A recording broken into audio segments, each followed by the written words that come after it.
रहिला ब्रह्म बायदि एसेबां रोंथारि जाम्बि मानसिखौ खोनानायाव आङो बिथाङा माखासे बै डिबेटआव आङो बिथांखौ मोनसे बाथ्रा बुंनाय जादोंमोन सिमेन्ट आरो रड बेखौ जोङो नोङो सोङालासिनो सिखाव बायदि मानो खावना लांनाय आं बेफोरबायदि आखुबो आं खिन्थु नोंखौ केस होनाय जागोन होननानै बुंहरदोंमोन।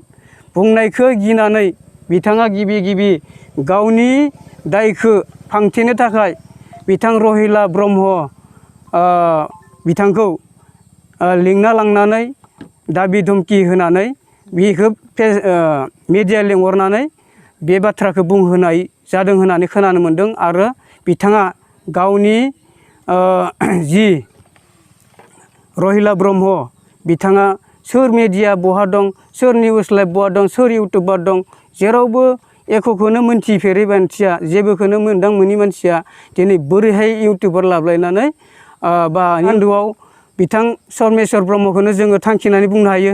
खारन बिथाङा जोंदों बे न' लुफुंहोनायाव माखासे ब्रेक मारिनो थाखाय जोंखौ बदनाम होनो थाखाय माखासे षड़यन्त्रखौ मावबाय थानायखौ जोङो मोनबोबाय थादों। न' फैनायनि सिगांबो मोनदों, न' फैनायनि उनावबो मिस्ट्रि बिथांमोनखौबो बायदिसिना बुंहरबाय थानायखौ जोङो मोनदों।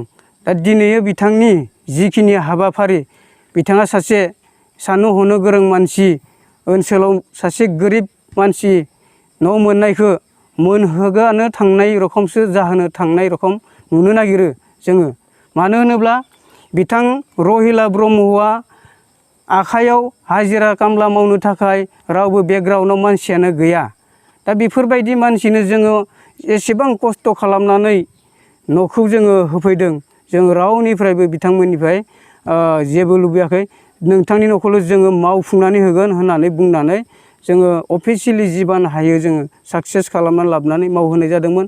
आरो बिथांखौ मैयानि समावहाय बेफोरबायदि माखासे बुंनानै थगायनानै सिगिनानै लाबोनानै बिथांनि न'खराव गावनो लुखाना होनाय न'खौ आरो देख्लाफिननानै समाजनि गेजेराव दिन्थिनानै होनाया बियो आंनि थाखाय मोजां जादों होननानै आं सानाखै। खारन बेखिनि न'खौ लुफिनबावनांगौबाबो आरो हयथ' माखासे सिमेन्ट नांबावगोन, बाला नांबावगोन, नङा होमबा? बेनिखायनो आङो सानो बेफोरबायदि उननि हाबाफारिफोराव जेन बिथांमोना साना हवालासिनो जेन खामानिखौ मावा। आरो मावोब्लाबो बिथाङा जेन जोंनाव माबा मोनसे भुल जादोंब्ला बेखौ फैनानै रायज्लायनानै सोंफोरनानै माबायदि सिस्टेममोन न'आ बेखौ नोंथांमोना नायनानै मोजाङै मावना हो होननानै बुंनो हायोमोन। खिन्थु जोंनाव फंसेबो बुङाखै, रायज्लायफेराखै, बरन्स बाय फनजों आंखौ हुमखिसो हरजोबदों। थिग बेबायदि बिथां सर्मेश्वर ब्रह्ममोना। खारन आरो जोंनियाव दायो आङो जों उदिसखौनो नागिरना मोनाखै। आरो बिनि सिगांबो जोंनियाव मोनसे UN एकाडेमि होननाय स्कुल, हाइ स्कुल, बेयावहाय जोङो MCLA फान्डनिफ्राय डिसक्रिमिनेटरि फान्डनिफ्राय 5 लाखनि होनाय मोनसे नेम प्लेटखौबो जोख्लानानै थांदों। आरो साब सेन्टार जपादंनि साब सेन्टाराव होनाय मोनसे महात्मा गान्धीनि MGNरेगाजों होनाय नेम प्लेट बेखौबो सोरबा सिनाय मोनालासिनो अन्थाइ खाम्फाखौ जोख्लायनानै थांदों, दिनैसिमबो गोलैनानै दङ। दा बेफोरबायदि आखुब्ला जोंनि जपादंआव जौगानायनि हाबाफारि मावनायफोरा जोङो माबोरै जौगाहोनो हागोन? जों एसेबां समाजनि थाखाय गावनि सानालासिनो एसेबां आवगाय खामानि मावदों। दा बेफोरबायदि समावहाय बिथांमोना जोंखौ थुलुंगा होनानै जोंजों मार्चआप जानानै बा बोसोन होनानैसो मावलांनो नांगौ। जोंनि डेभेलपनि खोथाफोर साननांगौ। खिन्थु सानालासिनो जे दुथां आखुखौल' मावबाय थायोबा बिथांमोन शिक्षित मानसियानो जुदि बेफोरबायदि देखायबाय थायोबा, सोलोंथाइ मोननाय मानसिफोरानो जुदि बेफोरबायदियाव इनभल्भ खालामनानै बांद्राय समाजाव गुबुंले खालामनो थाखाय सादारननि थाखाय जुदि बाराद्राय गुवार भित्तियाव लांनो नागिरबाय थायोब्ला बेफोरो मोजां जानाय नङा। आरो इयुन जोलैफोरा मोजां लामायाव फैनाया थिग बेफोरबायदि लामाखौ मोननाय नङा जोङो।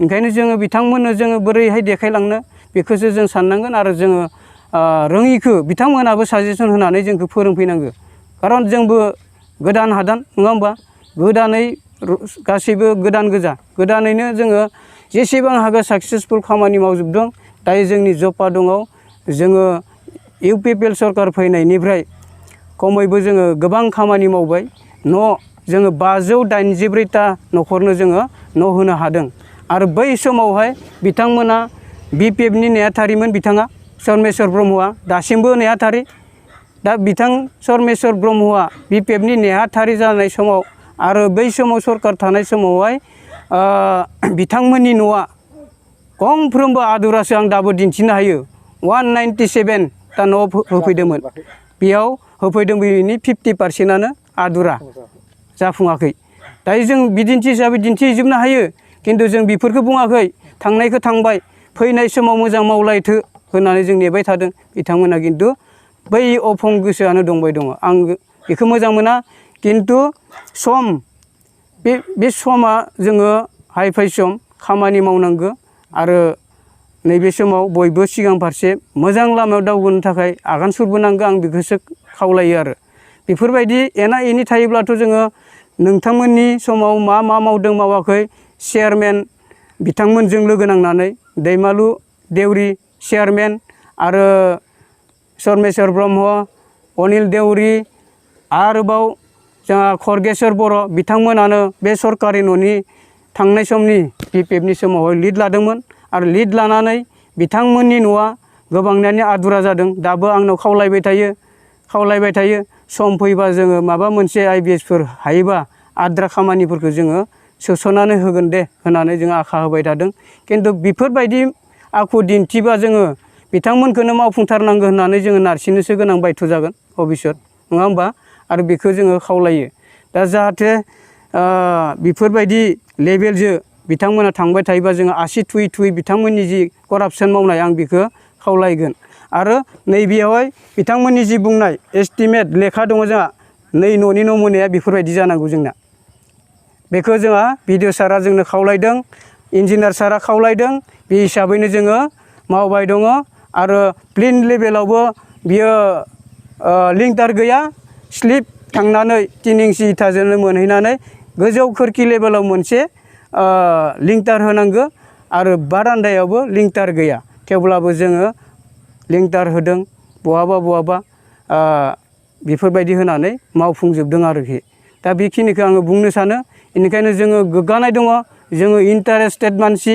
खामानि मावनो जों मावबाय दङ बेयावहाय सोरबाया गाज्रि साननानै नायबाबो जों एख' हेवसाना जोंनि हाबाफारिजों मावबाय थागोन खिन्थु जिखिनि बड'लेण्ड बुब्लियाव जोंखौ निउस लाइभ खालामनानै गोबां चेनेलाव फोसावबाय बेनिखायनो आङो खावलायो जाहाथे फिसा खामानिखौ लानानै बेयाव बेस्थ' जानानै जोंनि मानसिफोरा गावजों गाव बिब्रान्थि खालामनायखौ आङो जाहाथे बेफोरबायदि भबिष्यत लाया आरो जोंनि एरिया जौगानायनि थाखाय जेन बयबो आवगायबोनानै खामानि मावनो फैयोब्ला जोङो वेलकाम खालामगोन आं बेखौ नोंथांमोननिसिम फोरमायनो थाबाय।